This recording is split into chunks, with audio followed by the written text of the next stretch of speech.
Bonjour et bienvenue sur Testcars. J'ai le plaisir aujourd'hui de vous retrouver dans une nouvelle vidéo pour les 40 ans de la Peugeot 205. On va démarrer avec quelques images au sein du musée. C'est parti. Je vous présente ici la Peugeot 103 Turbo.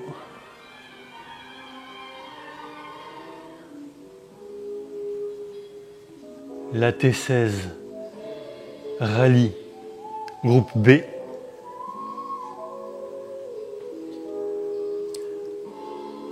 En face de celle-ci, il y a une T16 Rallye Evo 1.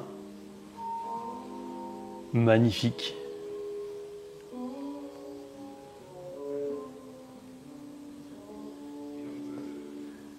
Et juste à côté, une T16 Grand Raid du Paris-Dakar.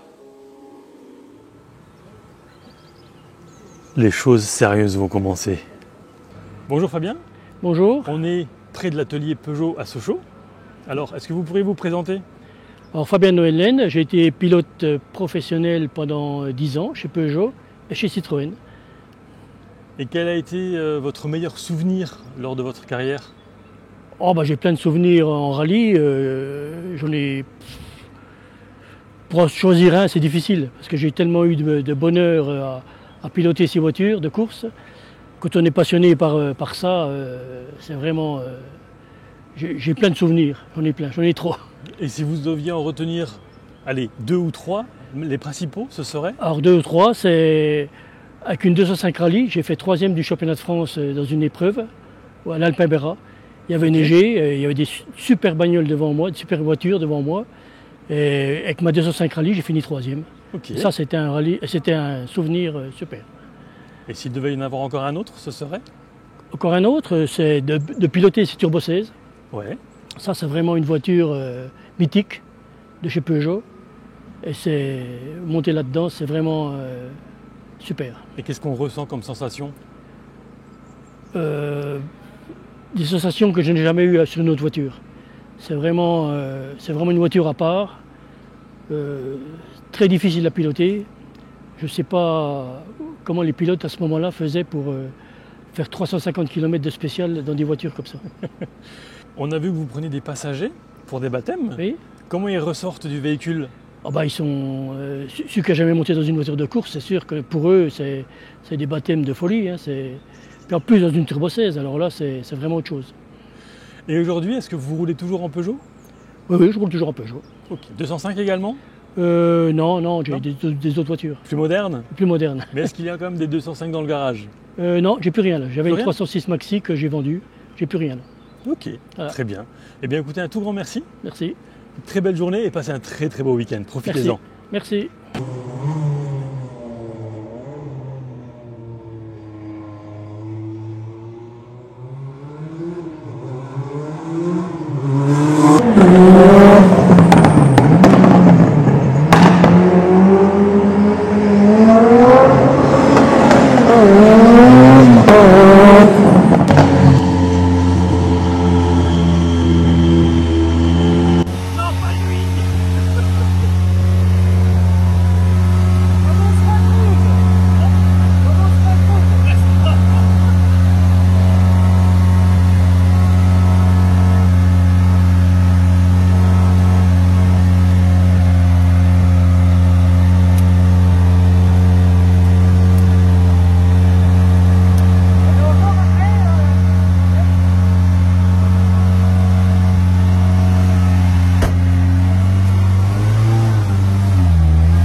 dessin du plancher,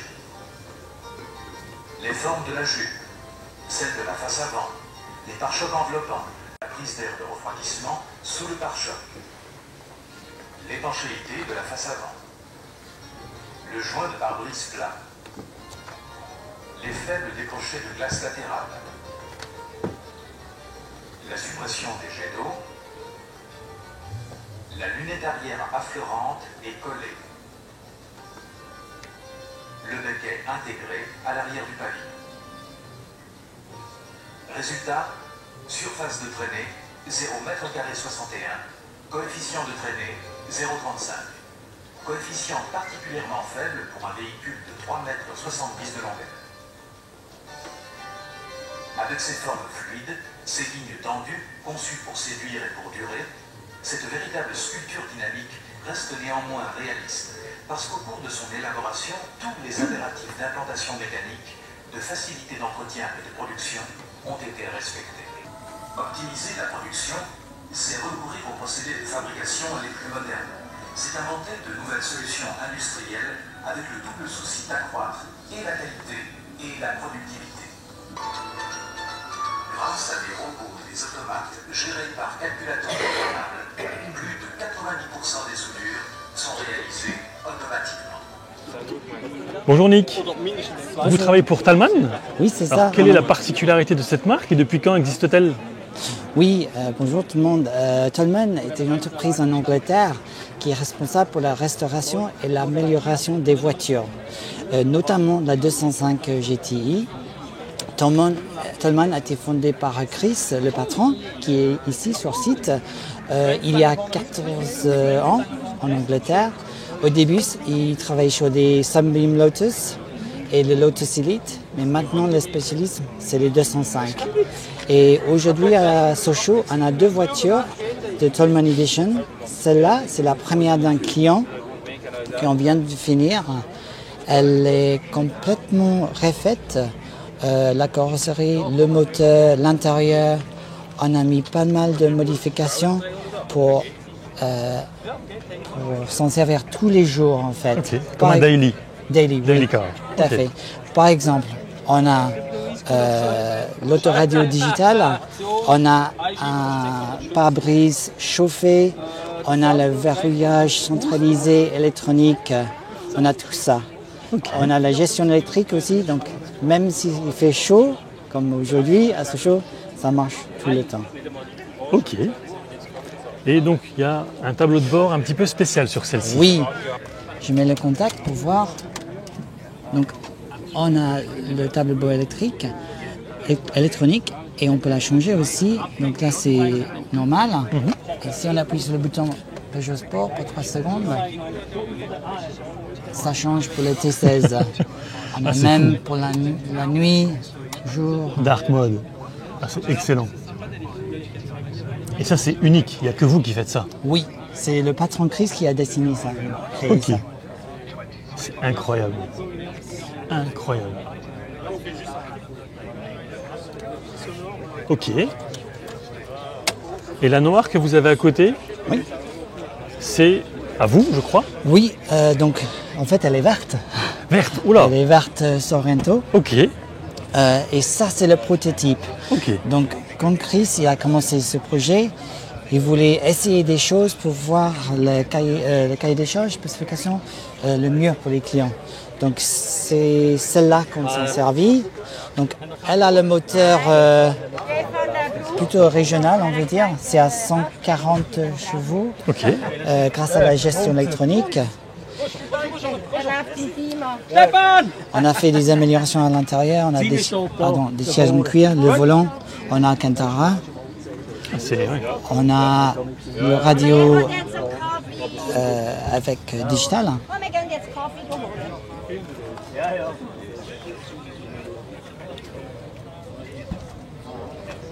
Ok. Et pour faire cette voiture, on a mis 1000 heures de travail. 1000 heures de travail pour Ouais. celle-ci. Ok. Le poids du véhicule C'est s'il vous plaît moins de 900 kg, Ok. Et elle développe 200 PS. Et une chose qui est intéressante peut-être, les freins, on a des freins AP Racing, c'est 4 kg moins lourd qu'une voiture standard par roue. Par coin, par roue. Par roue? Par roue. Ouais. Donc on gagne vraiment du poids avec des choses comme ça. Effectivement. Et on a aussi changé le toit pour le client. Il ne voulait pas le toit ouvrant, donc on a mis un toit standard. Donc aussi on a gagné du poids avec Ok. ça. Et celles-ci, elles sont homologuées route, donc on peut les rouler tous les jours. Oui, tous les Les jours. deux, même celle-ci? Oui, même celle-ci. Celle-ci, on est venu d'Angleterre jeudi soir. Sur la route. On a Par fait la route. 600 miles dans 14 heures à peu près, sans problème, tranquille. Et le prix d'une voiture comme celle-ci, quel est-il? La verte, elle commence à 60 000 € à peu Ok. près. Mais la rouge, parce qu'elle a la totale, elle est à 120 000. Ok. Et c'est une production de combien d'unités par an? Ça dépend des clients. On a déjà 6 commandes pour la rouge en ce moment. Donc là, Félicitations. oh, merci. On est plein jusqu'à 2024. Oui, Ok. fin début 24. Ouais. Génial, Vous voulez que je démarre celle-là? s'il vous plaît. Ouais.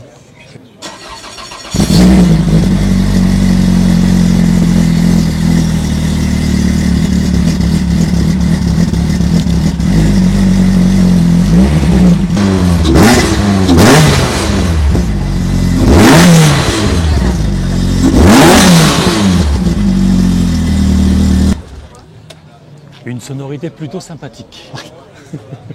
Mais pas trop, hein? Mais Même pas trop. sur la route.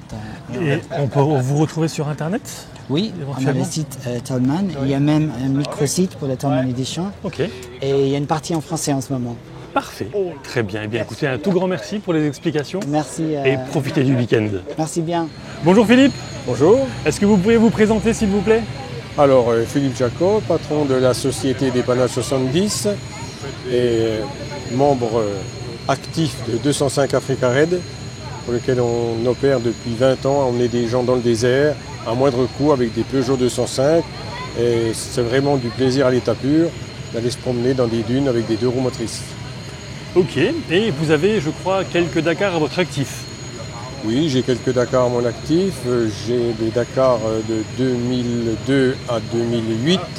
J'ai aussi Saint-Pétersbourg-Pékin, j'ai les rallyes d'Orient, j'ai les rallyes de Turquie.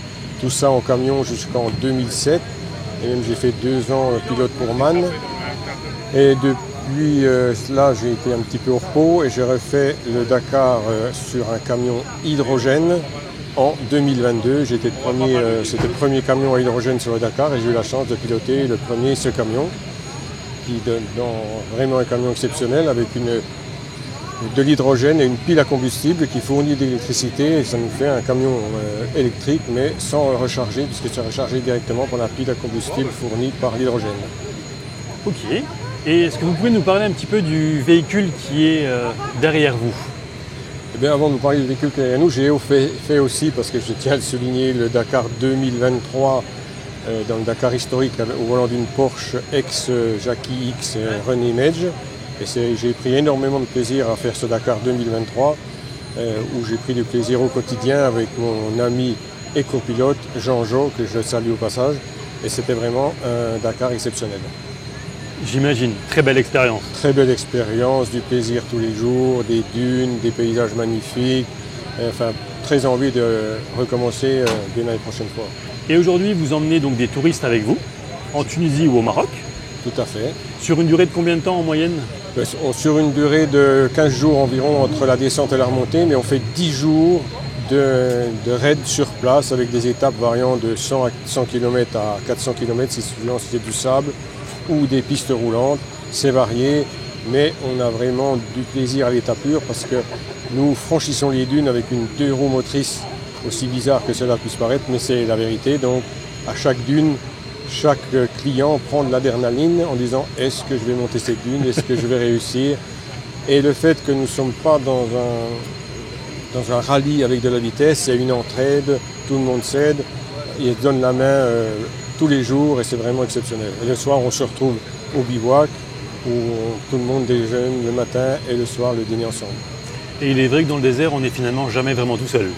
C'est vrai que dans le désert, on est vraiment jamais tout seul. Même moi qui fais des fois les reconnaissances tout seul, tu arrives au milieu de nulle part, tu as toujours quelqu'un qui sort de nulle part. Donc on aurait même des fois que des sorties de terre maintenant. Et c'est vrai, les gens sont sympathiques. C'est vraiment quelque chose d'exceptionnel d'aller faire ça dans les pays africains. Le lien va s'afficher en bas de la vidéo. On passe maintenant à la jaune qui est derrière vous. Oui. Est-ce que vous pourriez nous en parler un petit peu plus en détail? Alors en détail, c'est une voiture 205 Turbo 16, une vraie 205 Turbo 16, mais qu'on va appeler une reconstruite à l'identique et non pas une réplica, c'est-à-dire que contrairement à une réplica où les pièces peuvent être faites, usinées et tout, celle-ci a été entièrement refaite avec des pièces d'origine qui avaient été conservées, que ce soit la boîte à vitesse, le moteur, les triangles, en dehors des 2 sièges qui sont obligés d'être homologués parce que les sièges ont une durée de vie limitée, et les ceintures de sécurité bien sûr. Tout le reste c'est absolument de l'identique à la vraie, donc la vraie Turbo 16 que j'ai aussi la chance de posséder, qui est exposée aujourd'hui à l'intérieur du musée, et qui a été pilotée par mon ami Harry Vatanen et qui a gagné le Dakar. Au niveau du poids, on est un peu plus d'une tonne je crois. Au niveau du poids avec les pleins, on doit être à 1 tonne 375. Ok. Pour une puissance de? Pour une puissance qui varie de 330 à 360, compte tenu qu'ils ont diminué la puissance pour le désert pour la fiabilité, pour justement avec moins de chevaux, le moteur et toute la mécanique est beaucoup plus fiable. Et vraiment dans le désert, on a besoin de couple et non pas de puissance à origine. Clairement. Est-ce qu'on peut voir l'intérieur? On peut voir l'intérieur et même les moteurs si vous voulez. Ouais. Alors je vais vous la mettre en route.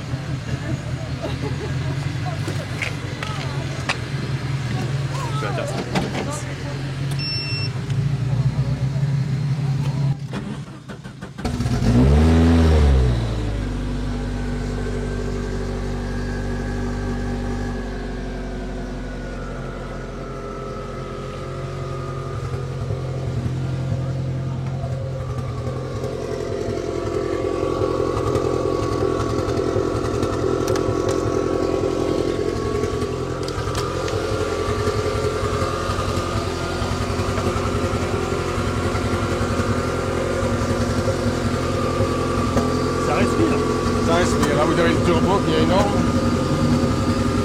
Là vous avez l'échangeur air-air. Là vous avez le filtre à air. Là vous avez l'admission. Toute l'admission. Et là vous avez le wastegate. C'est-à-dire que si le turbo monte trop en charge, ça lâche la pression. Ça c'est radiateur d'huile. On va refroidir l'huile moteur. C'est top. Dans une Turbo 16 avec un casque, la cagoule, des habits diffusés et la combinaison. Déjà là il fait une chaleur horrible, alors avec la combinaison, le casque, Plus les habits en fait c'est idéal pour perdre du poids. Ah oui, mais on boit beaucoup pour pas trop perdre de poids. Sinon on serait mort. Je pense aussi, ouais.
c'est incroyable, incroyable.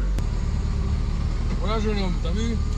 Merci infiniment Philippe, ça a été un régal. Franchement, un merci à toi. sacré plaisir. Merci beaucoup. La clim, vite la clim. Même la signature de votre année. 45 800 km, ce n'est que le triple puisque actuellement elle en a 260 000. Je vous présente le propriétaire, Quentin. Salut Quentin. Salut. Alors est-ce que tu pourrais nous présenter un petit peu ce projet? Donc du coup c'est parti d'un pari avec un copain, donc Arthur, que j'ai rencontré en 2016 à l'Europred. Donc lui son objectif c'était d'aller en Asie, donc en Iran. Et moi mon objectif c'était d'aller en Russie, Moscou. Et donc en soi il m'a posé la question donc, si c'était possible d'aller jusqu'au Japon donc, pour assister à la Coupe du Monde de rugby en 2019. Moi, je me suis renseigné auprès du garage de Moidon-la-Rivière, AD, qui nous a aidés sur ce projet. Et il m'a dit que c'était faisable, mais il fallait partir intelligemment, donc un véhicule qui était facilement réparable dans n'importe quel coin du monde, avec une motorisation qui était très simple, qui est le 1,4 litre TU, donc de carburateur, de 1988. Donc on a mis 2 mois avant de trouver la voiture. Donc c'est une voiture qu'on a achetée 100 €, avec un joint de culasse à la base. Et cette voiture nous a emmenés jusqu'au bout du monde. Et on a refait tout un entretien complet dessus. Donc embrayage, distribution, garde en neuf, j'en passe, tout un complet. Donc on est parti le 14 juillet de France pour partir en Italie en direction de Ancône pour prendre le bateau pour éviter les Balkans. Ouais. Donc, ensuite de ça, nous avons fait la Grèce. Grèce est arrivée notre première péripétie, où en fait, c'était notre première fois qu'on voyageait ensemble. Et donc la voiture, on l'a coincée. Donc c'était un enchaînement de cascades. Donc moi, la voiture, je l'avais préparée, j'avais complètement confiance en elle. Donc on a monté un talus. Mon coéquipier était juste avant ce talus-là, m'avait quand même prévenu, m'a dit ça va être compliqué. Donc la voiture, j'ai réussi à la lancer, elle est passée. Ensuite, on arrive sur une haie qui se rabat. Mon coéquipier me dit attends, t'as vu ce qu'on a passé avant? Elle va passer, moi j'étais pas confiant. Bon, on a avancé encore plus loin et puis ça a enchaîné. Sauf qu'à un certain moment, on est arrivé dans une pente. La voiture, il était plus possible de la reculer, elle était coincée. Et c'était un espèce de fossé. Nous venons de faire l'Alpinarède, nous n'avions jamais rencontré un chemin comme ça, et en 205, c'était pas possible. Donc du coup, on a essayé de s'asseoir à l'avant, donc sur le capot. Ouais, pour faire contrepoids. Pour faire contrepoids. Et on a essayé. La voiture ne voulait rien savoir. On a vidé le coffre de toit, tout enlevé. Pareil, pas moyen de faire quelque chose. Mon coéquipier était plus léger que moi, donc automatiquement, en tant que pilote. Et moi, donc plus lourd, automatiquement en tant que contrepoids. Ça n'a pas fonctionné. Donc la meilleure solution qu'on a eue, c'était de mettre 2 sangles bout à bout et de mettre mon coéquipier. Donc mon coéquipier était en tant que conducteur, de faire patiner les pneus beaucoup. Et puis moi, j'étais avec la sangle en train de cliqueter. Donc on a réussi à sortir. Donc cette péripétie nous a coûté facilement 3 heures avant de sortir de ce problème. Et après cette aventure, une mésaventure, nous avons décidé qu'à partir du moment qu'une personne dit non dans le coéquipier, dans l'équipage, on ne va pas plus loin, on s'arrête. C'est bien, et c'est sûrement grâce à ça qu'on a réussi à rentrer avec la voiture. Donc après ensuite nous avons été en Turquie, on a fait la Cappadoce. Donc la Cappadoce, qu'on retrouve ici avec les montgolfières. Avec les montgolfières, comme la photo qu'on peut voir. Donc suite à ça, nous avons été en Géorgie. Donc nous avons fait les montagnes, nous avons voyagé un petit peu pas mal. On a fait l'Azerbaïdjan, qui est un pays très accueillant. Donc pour la petite anecdote, nous avions rencontré une famille belge et qu'on avait pris un sens interdit. Et le Belge nous avait fait signe, il y a la police au bout de la rue, arrêtez-vous tout de suite. Et nous, ça faisait un petit moment qu'on n'avait pas entendu du français. Donc on s'arrête et on lui a dit, écoute, on est dans la panade, on cherche un coin pour dormir. Et écoute, si tu peux nous aider, il nous a clairement répondu, j'ai pas le temps, vous me suivez, on va boire le thé. Donc on n'a pas été têtu, on l'a suivi. Donc c'était un accueil très riche. Donc pour expliquer, c'était une bande de copains. Ça me faisait penser un peu avec les copains d'enfance. Donc c'est comme il m'avait raconté, en gros c'était une bande de copains lui, donc il y avait l'URSS qui jouait. Donc cette personne avait pas loin de 60 ans, donc bientôt la retraite. Il nous expliquait qu'en gros c'était une bande de copains, donc il y avait des copains qui étaient restés au pays. Et lui il n'a pas eu peur de partir, de voir ailleurs. Donc il avait fait l'armée russe, l'armée rouge, le temps du RSS. Et ensuite de ça, il a été en Belgique. Et suite à ça, quand l'URSS a cassé, il a décidé de faire l'import-export de voitures donc BMW, Audi, grosses allemandes, vers son pays, donc qui était en cruel manque besoin d'automobile. Et c'est grâce à ça qu'il a réussi à bien gagner sa vie. Et donc après cette conversation autour du thé, ils nous ont trouvé un petit coin vraiment sympa, vraiment perdu au beau milieu de nulle part, au bord de la mer, vraiment sympa, sur la plage. On a dormi et puis le soir il nous a proposé, je passe vous voir, et il nous a invités le lendemain matin pour faire la fête du mouton. Donc j'étais curieux, donc je lui ai demandé si c'était possible en gros de voir la coutume de A à Z, l'abattage, la culture. On était là pour voir du paysage et voir de la culture. Et donc du coup c'est pour ça que je lui ai demandé. Donc il m'aurait dit écoute, il n'y a pas de souci, il dit on est là demain à 9h. Donc du coup le lendemain matin, 8h30, j'étais prêt à partir. Ils sont venus nous chercher, le mouton était dans le coffre de la Lada, on a fini dans une ferme un peu abattoir. On a tout vu de A à Z, on a fini en repas avec sa famille et puis ses neveux, ses nièces, tout le monde. Donc on a réussi à parler avec les jeunes de sa famille, riche, vraiment très riche. Parce qu'on a pu voir que là-bas, le permis n'est pas forcément une fatalité comme nous, une obligation. Et qu'il y a vraiment des différences culturelles. Et on a adoré cet échange. Et suite à ça, on a adoré. Hein. On avait aussi Moi, j'avais un contact azéri qui s'appelle Vagif. Et il nous avait pas mal aidé sur le pays. Ils nous avaient donné des conseils, en gros, pour aller en Iran, sur la culture iranienne qu'on ne connaissait pas et que je trouve vraiment malheureux que les médias français parlent en si mauvais point de la culture iranienne. Parce que si on aurait écouté que les médias français, en fait, c'était que du mensonge, quoi. Tu restes à la maison si tu regardes ces informations, on ne serait pas parti. Et tu fais rien. Et je peux l'avouer, avant de partir en Iran, on avait beaucoup d'appréhension sur ce pays. Et quand tu y arrives, finalement. Et quand on y allait, c'était un accueil tout au long. Les gens s'arrêtaient pour nous inviter au thé. Le but, c'était ils cherchaient à montrer un accueil riche et ils souhaitaient qu'à apprendre de nous-mêmes, quoi.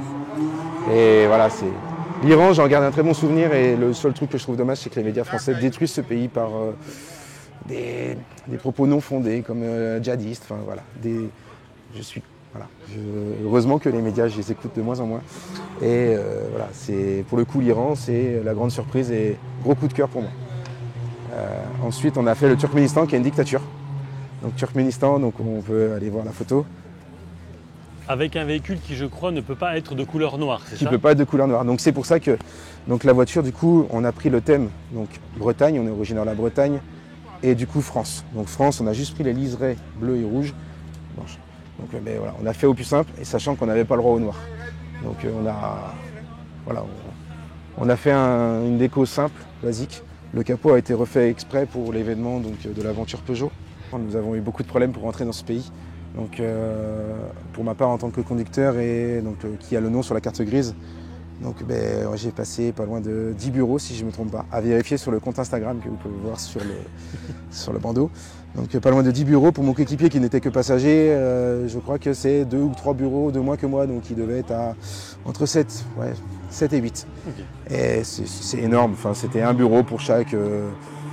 pour contrôler si le véhicule était bien en règle. Il fallait, même le truc qu'on trouvait vraiment ridicule, c'était qu'il fallait désinfecter le véhicule. Donc pour désinfecter le véhicule, il fallait descendre la voiture dans une espèce de cuve à eau qui était le plus sale possible. Et puis la voiture était censée être désinfectée. Donc bon, on a fait ça, on a respecté tout ça. On a réussi à passer dans le pays. Et le Turkménistan, pour la petite histoire, en gros, ça se résume en... Donc c'est un pays, c'est un triangle en gros. Donc il y a la capitale qui est là, où que toute la richesse du pays se trouve à la capitale. Et nous, le seul truc touristique à vérifier, c'est le Darvaza. Donc le Darvaza qui se trouve entre ces deux points-là. Et nous, notre frontière a été ici. Donc on s'est dit avec mon coéquipier, une frontière est une frontière. Nous allons, on va pas faire difficile, on prend une frontière pour sortir et visiter le pays, étant un des trucs les plus touristiques du coin. Donc on arrive sur cette frontière-là, on visite le Darvaza, quelque chose de très impressionnant à voir, avec le feu qui est toujours présent, la fuite de gaz qui est toujours présente, qui est due à une erreur de l'URSS, de l'ex-URSS. Et donc voilà, très, très beau truc à voir. Donc à 14h, donc on arrive à la frontière, les douaniers nous disent écoutez, c'est pas possible, vous ne pouvez pas partir. Mais du coup, on tombe un peu des nues, quoi, parce que pour nous, une frontière est une frontière, on quitte le pays comme on veut, quoi. Et ça se passe pas comme ça là-bas, ce qu'il faut se rappeler, c'est quand même une dictature. Donc, c'est pas forcément nous qui commandons. Et on avait deux possibilités, donc soit retourner à la capitale, qui était 500 km et 500 km pour retourner à la frontière, ou faire 500 km de désert. Donc, on avait la carte de crédit qui ne passait plus. En argent, on avait quasiment plus de liquide pour faire le plein. Réserve d'eau, on n'en avait pas non plus. On était pour le coup vraiment coincés. Donc on s'est dit avec mon coéquipier, on part par la piste. Et c'était à la choix un bon et un mauvais choix. On a rencontré sur le début de la piste une personne qui voulait nous faire passer une douane un petit peu au noir. Une douane pas forcément déclarée, qui nous aurait posé problème par la suite sur nos visas, nos tampons, sur notre passeport, quoi. Donc on a refusé cette douane et c'est là qu'on a un peu regretté de prendre cette piste. Donc départ 14h, on a à 20h, donc à 20h, c'est un été passé avant. Donc on arrive sur cette piste, il devait être 17h, la voiture donc embourbée dans le sable. On a attendu une bonne heure pour être sorti avec un 4x4, parce que très peu de personnes pratiquent cette piste, principalement que des 4 roues motrices ou des camions, des 6x4. Donc avec notre pauvre voiture en 2 roues motrices, c'était très compliqué. Et ce qu'il faut savoir pour traverser ce pays-là, c'est qu'il y a un délai de 5 jours. On était déjà sur le 3e jour, on avait une suspension en vrac à l'arrière, donc on était un peu coincés et on avait aussi surtout plus d'argent. Donc la carte bleue ne passe pas là-bas. C'était très compliqué, donc du coup on a commencé la piste, il devait être 14h30. On a commencé la piste à 14h30, début de piste, on est arrivé tels des débutants, on s'est lancé dans le sable, la voiture ensablée jusqu'au bas de caisse, bloquée pendant quasiment une bonne demi-heure, 1 heure facile. Ensuite, on a attendu, on a essayé de trouver maintes et maintes solutions, sauf que là-bas il n'y avait pas forcément d'arbre pour s'accrocher avec une sangle, comme on a pu faire en Grèce. Donc on a attendu, il y a un 4x4 qui est venu, nous a sortis. On s'était dit, dès qu'on voit un banc de sable, on y va mollo. Sauf que c'était moi qui conduisais et je me suis fait surprendre. Il y avait un trou, la voiture s'est piquée tout juste. Et avec mon coéquipier, donc du coup, on s'est dit, on se débrouille tout seul. La voiture n'est pas ensablée jusqu'au bout, elle est juste piquée. Donc je me suis mis derrière avec une sangle à tirer, mon coéquipier dans la voiture, dégonfler les pneus à fond. On a ressorti la voiture. Et après, pour finir le trajet, on s'arrêtait, on voyait la piste, on s'arrêtait. On allait à pied, on analysait le terrain. Donc moi je redescendais tout seul, donc ça permettait d'alléger la voiture. Donc je redescendais tout seul, je redégonflais les pneus à fond. Donc on roulait à plat. On lançait la voiture première, deuxième, et je récupérais mon coéquipier une fois avoir passé le banc de sable. Et ça a marché une fois, 2 fois, plusieurs fois. Sauf qu'au bout d'un certain moment, le coffre de toit a pris du jeu. Et à force de prendre du jeu, mon coéquipier m'avait clairement fait signe, arrête-toi tout de suite parce qu'on est mal. Sauf que moi je me dis, arrête, ça passe, on y va. Sauf que le coffre de toit, il a fait plusieurs bonds sur le toit et il a fini sur le capot.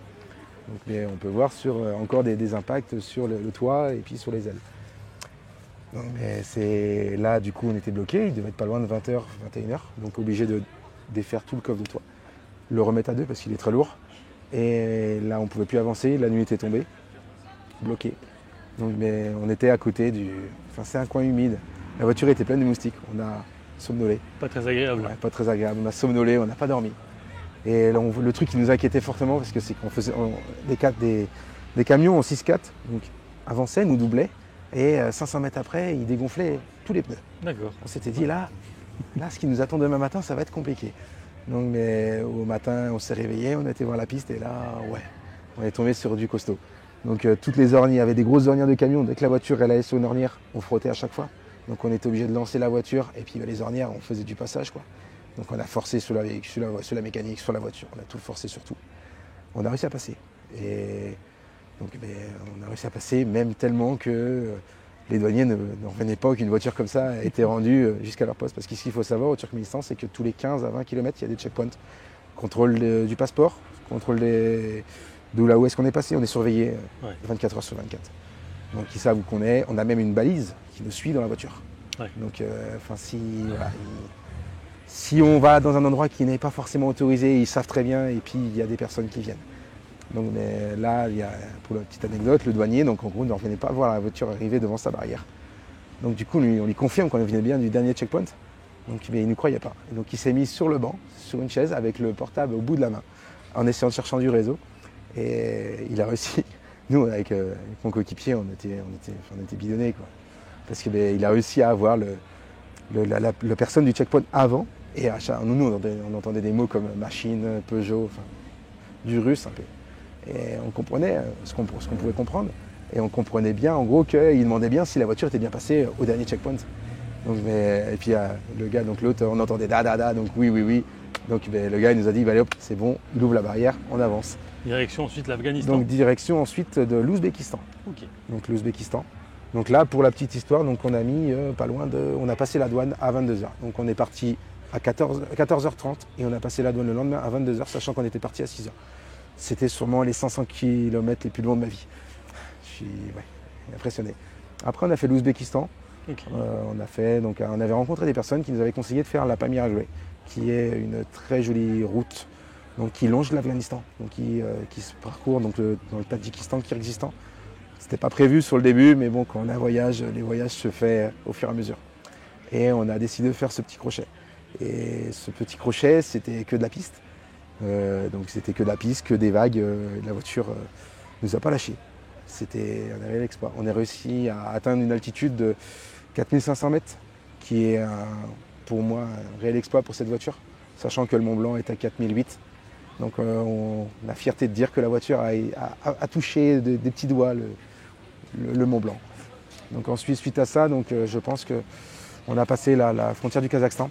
Okay. Et après avoir passé la frontière du Kazakhstan, je pense que la voiture n'a pas accepté le changement climatique qui était donc en Iran, en plein désert, on a frôlé les 50 degrés facilement. Et donc quand on est monté à 4500 mètres d'altitude, on était facilement à du -5, -6. Donc le changement climatique en aussi peu de temps, le joint de culasse nous a lâchés. On a fait un joint de culasse, on a réussi à se faire tracter par un poids lourd jusqu'à une capitale. Moi j'étais pas bien, j'étais vraiment malade pour le coup, donc j'étais obligé de me requinquer, me reposer donc, dans un hostel pendant 3 jours. On a laissé le garage faire et j'ai voulu absolument revenir avant qu'il remonte pour voir comment c'était fait, pour être sûr. Parce que ce qu'il faut savoir, c'est qu'on est français, mais on est aussi seul. Enfin, parce qu'il y a des personnes qui vont nous aider, mais on ne connaît pas et il ne faut pas forcément donner confiance tout de suite. Donc, mais je voulais absolument assister au remontage, donc j'ai assisté à la fin du remontage et quand j'avais pas assez de notions en mécanique pour leur dire stop, donc j'ai laissé passer, j'aurais pas dû laisser passer. Ils ont serré la culasse avec une douille et un fer à béton soudé. Donc la culasse n'était pas bien serrée du tout. On est reparti au bout de 300 km, la voiture nous faisait un aqua. Il y avait une grosse fumée blanche épaisse derrière, on était dans les steppes, pas de réseau internet, bloqué. Heureusement qu'on avait 40 litres d'eau de réserve sur le coffre de toit à l'arrière. Donc ils nous ont permis de pousser la voiture plus loin. Donc la voiture en pompait, donc consommait toute l'eau donc qui passait dans les pistons. Et ce qu'on faisait, donc je refaisais le plein de circuit de refroidissement donc avec de l'eau claire. Et on attendait que le moteur refroidisse et on lançait la voiture pendant peut-être 5 ou 6 km. On arrêtait, on faisait une pause, le moteur descendait en température. Et en fait, on faisait que le moteur monte en température, on fait une pause. On refait le plein du circuit. Et ça pendant une bonne vingtaine de kilomètres jusqu'à trouver un resto routier. Et là, resto routier bloqué 5 jours. Et le truc qui nous a sauvés sur cette chose, c'était à la fois une peur entre guillemets de laisser notre voiture. Donc sur cette peur-là, j'avais pris des photos de l'habitacle, de comment que les affaires étaient mises, du garage où est-ce qu'on l'avait déposé. Et c'était sûrement la meilleure chose que j'ai pu faire. Donc après, on arrive au restaurant routier et puis on cherchait la pièce et puis ils nous disent c'est pas possible d'avoir un joint de culasse comme ça. J'ai dit non. J'ai dit c'est possible, j'ai dit le gars de la photo là, il a réussi à l'avoir, il a réussi à nous changer le joint de culasse, il a un contact, il a quelque chose, il faut le contacter. Il y avait son numéro de téléphone, donc la personne du restaurant routier nous a aidés à appeler le garage en question. Le délai de livraison était de 4 jours, on l'a reçu au bout du 5e jour. Donc j'avais jamais fait de joint de culasse auparavant. Donc j'ai juste passé 2 semaines dans un garage en stage, donc le garage qu'on a pu voir derrière au coffre. Donc, voilà. Mais le joint de culasse, moi j'ai fait du stop. Donc on a fait du stop tous les deux avec mon coéquipier pour atteindre une ville et du réseau internet. Donc j'ai téléchargé toutes les vidéos qui puissent exister sur le monde de YouTube pour le changement d'un joint de culasse TU. Et donc pendant les 4 autres jours, j'ai fait que de regarder ces vidéos. J'ai été capable de faire le joint de culasse étape par étape. J'avais tout appris ma leçon par cœur. Okay. Donc voilà, on a changé le joint de culasse. J'avais acheté ma clé dynamométrique dans le marché au Kazakhstan. Donc, mon petit outil que j'avais besoin. Donc ensuite, suite à ça, on a repris la route. Ok. Nous sommes partis en direction de la Russie. Nous avons eu quelques petits problèmes avec la police. Nous n'avons pas échappé aux problèmes de demande d'argent. Voilà, on a réussi à se débrouiller. Après donc la Russie, donc, on est arrivé sur la Russie, on a fait la Sibérie. Donc traversé la Sibérie, donc il faisait beau, le paysage est très beau et très long. Parce que c'est que de la forêt, de la taïga. On a passé de très bons échanges avec les locaux. On est arrivé à Vladivostok, donc on avait un peu accéléré le rythme parce qu'on n'avait pas le choix. Donc on faisait des trottes de 1500-2000 km. Donc c'est-à-dire en gros qu'on tournait au plein. Donc le premier qui prenait la voiture faisait le plein, partait. Une fois que le plein était vide, on changeait. Et l'autre refaisait le plein, et puis jusqu'au bout. Et puis après, au fur et à mesure, on baissait en termes de kilomètres. Mais on arrivait à faire des distances de environ entre 1500 et 2000 km suivant l'état de la route. Donc on est arrivé à Vladivostok pile à temps pour le bateau. Donc quelques jours avant pour remettre en entretien la voiture, pour pouvoir refaire les réparations qu'il fallait, dont une vidange. Donc on a pris le bateau. Le bateau, on a eu un typhon qui nous est tombé dessus.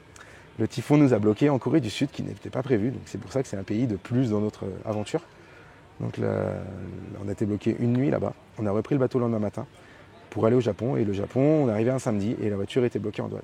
Et pour aller assister au pari, en gros, du départ, au match France-Tonga de la Coupe du Monde de rugby, on a organisé tout en bus. Et après voilà, c'est que des péripéties. On a été bloqué, donc pour l'aller, tout allait bien. Pour le retour a été compliqué. On est arrivé dans un échange de bus, dans une gare. Et là, il nous explique à minuit, 1h du matin, que notre prochain bus est dans 22 heures. Donc, pas d'hôtel. Le pays bondé de touristes pour la Coupe du Monde de rugby. Donc, pas moyen de réserver quelque chose. Pas de duvet, pas de tente. Donc, on a passé une nuit très compliquée à essayer de dormir somnolé dans des endroits qu'on ne se faisait pas expulser. Car le Japon est assez strict. Donc, on a réussi à passer cette journée-là. On est parti ensuite récupérer la voiture. On a fait un permis. Parce qu'au Japon, ce qu'il faut savoir, c'est qu'il faut un permis pour parcourir le pays. Et on était sur une fin de budget. Donc du coup, pour circuler au Japon, il faut obligatoirement un permis. On avait décidé de faire le permis sur la personne qui avait tous les titres administratifs de la voiture, donc la carte grise. Donc, étant dans mon nom, on a fait le permis dans mon nom. Ce qu'il faut savoir, c'est qu'au Japon, on était un petit peu poursuivi par le typhon. On avait un petit peu obligation d'aller à Tokyo assez rapidement pour mettre en sécurité la voiture et nous également. Donc on avait réservé des hôtels. Donc ce qu'il faut savoir au Japon, c'est que c'est très compliqué comme pays à circuler, très fatigant. Il y a 2 écoles. L'école où tu prends en bas, où c'est l'école pas chère, tu ne payes pas de péage, mais tu mets 2 fois plus de temps parce que c'est rempli de feu. Il n'y a pas de rond-point, ou très peu, il ne me semble pas en avoir vu de tête. Et c'est une circulation inversée. Donc automatiquement, le temps de s'adapter, c'est quand même de la fatigue en plus, surtout qu'on avait passé déjà une nuit très compliquée. C'est pas évident. Donc moi j'avais pris la route, donc j'avais réussi à traverser une bonne partie du pays. On est arrivé sous les coups de 22h30, 23h, il faisait nuit. Et clairement, je ne pouvais plus, la fatigue était trop présente. Et mon coéquipier a voulu prendre le relais en se disant il fait nuit, il n'y a personne. Donc on a pris le relais et au bout de 15 minutes, gyrophare derrière la voiture. Donc là du coup arrestation, donc on a fait comme on avait pris l'expérience sur les autres pays. On a fait comme si on ne connaissait pas la langue, on ne pouvait pas les comprendre. Et discrètement, je suis sorti avec mon duvet discrètement, je l'ai reposé, ils ont bien vu qu'ils avaient affaire à 2 touristes pas bien méchants. Donc j'ai pu discrètement reprendre la place, parce qu'ils nous avaient sorti du véhicule. Donc j'ai pu, juste avant qu'ils nous laissent, j'ai repris le véhicule et j'ai continué la route. On a réussi à éviter beaucoup de problèmes par la police en faisant l'ignorant. Donc ensuite, suite à ça, nous avons été à Tokyo. Nous avons passé, on a passé une journée à visiter Tokyo et le soir, on s'est donné rendez-vous avec mon coéquipier comme on faisait à chaque fois. Donc chacun visitait la ville de son côté. Et la personne qui trouvait le lieu le plus sympa pour boire un verre ou manger au restaurant, l'autre le rejoignait. Et là, on avait trouvé un petit bar sympa pour voir un match, il me semble, c'était le Japon qui jouait. Et dans le bar, ça parle français. Et là, tout d'un coup, quand ça parle français, nous, ça parlait déjà français sur d'autres, mais dans le bar, nous, c'était notre premier bar au Japon qu'on faisait. Donc on n'avait pas rencontré beaucoup de Français auparavant, un petit peu sur le match qu'on avait vu, mais pas forcément beaucoup plus depuis qu'on avait roulé au Japon. Donc on s'était dit, on va engager la discussion, on leur demander d'où est-ce qu'ils viennent. Et il s'est avéré que c'était l'équipe de Bru, donc à peine 20 km de la maison, de où qu'on vient en Bretagne. Et c'était l'équipe de Bru, et donc ils jouaient un match de rugby le lendemain avec une équipe locale. Donc on a traversé tout le continent entier pour rencontrer l'équipe qui est voisin de chez nous, qui habite à la porte de chez nous. Donc on a passé une soirée formidable. Le lendemain matin, on a été les voir avec le match, parce qu'on leur annonçait qu'on avait la voiture stickée stickée France et stickée Bretagne, surtout. Et avec les drapeaux qui vont bien dessus.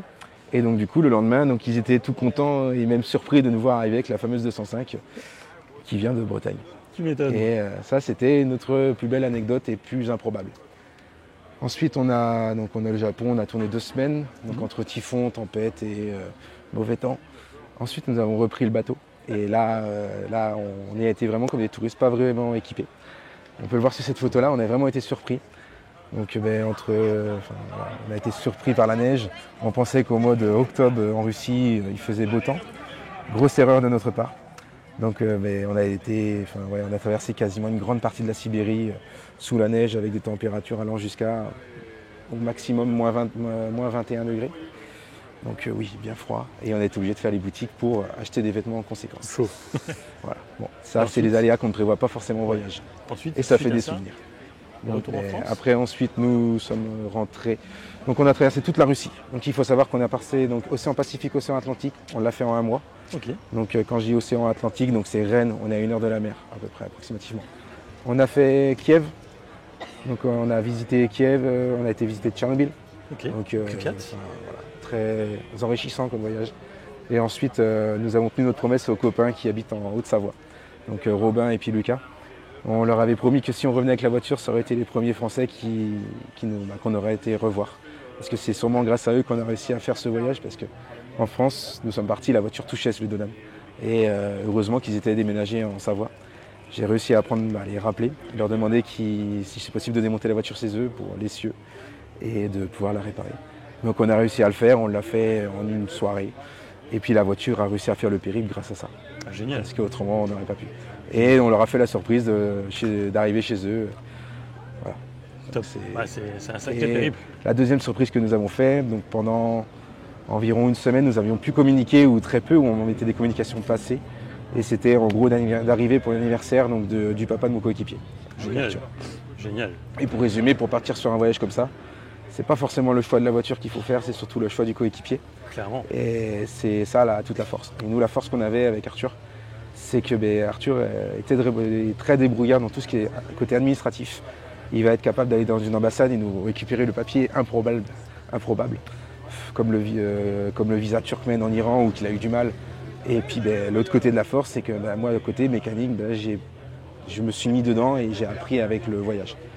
Et c'est ça qui a fait que s'il y avait un problème sur les papiers, un visa, un passeport, qui avait un problème, donc il prenait son temps, donc il allait à l'ambassade, il trouvait les solutions. Et il arrivait à nous dégoter à chaque fois tout ce qu'on voulait.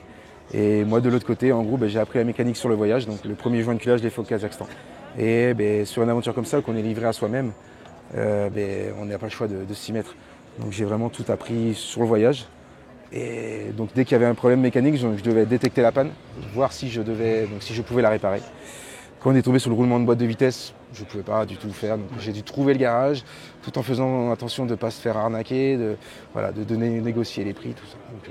Donc, là, c'est vraiment les 2 forces qu'on avait. Et, on est toujours. Et vous êtes rentrés. On est rentré 4 mois après ce voyage et c'est toujours un plaisir de se retrouver ensemble et de raconter nos histoires. C'est top, c'est vraiment top. Écoute, un tout grand merci Quentin. Parfait. Pour ces informations. Pas de souci. Beau, très très beau voyage. Beau partage aussi. Tu partages ta passion, c'est vraiment beau. On te retrouve sur Facebook et Instagram, c'est Facebook et Instagram, donc Castelray de Razy en 205. Ok. Donc on l'a appelé l'aventure en Peugeot parce que pour le coup c'est la vraie aventure pour nous. Donc qui a été jusqu'au Japon, donc on n'ira jamais plus loin à moins de prendre un bateau. Ou un avion. Et puis depuis cette aventure, on organise des petits week-ends. Donc en gros, là c'est un nombre limité de voitures. Ouais. C'est sur préinscription obligatoire. Okay. Et l'idée en fait c'est de partager la convivialité qu'on a pu connaître sur tous les pays. Donc esprit familial. Et voilà, on propose apéritif dînatoire en arrivant, donc le vendredi soir. Le samedi matin, petit déjeuner tous ensemble, histoire que ça soit une cohésion et un esprit familial qui règne. Et la journée, on roule, on propose un roadbook. Le samedi soir, on fait soirée ensemble, et ce qui permet de faire des copains à la fois.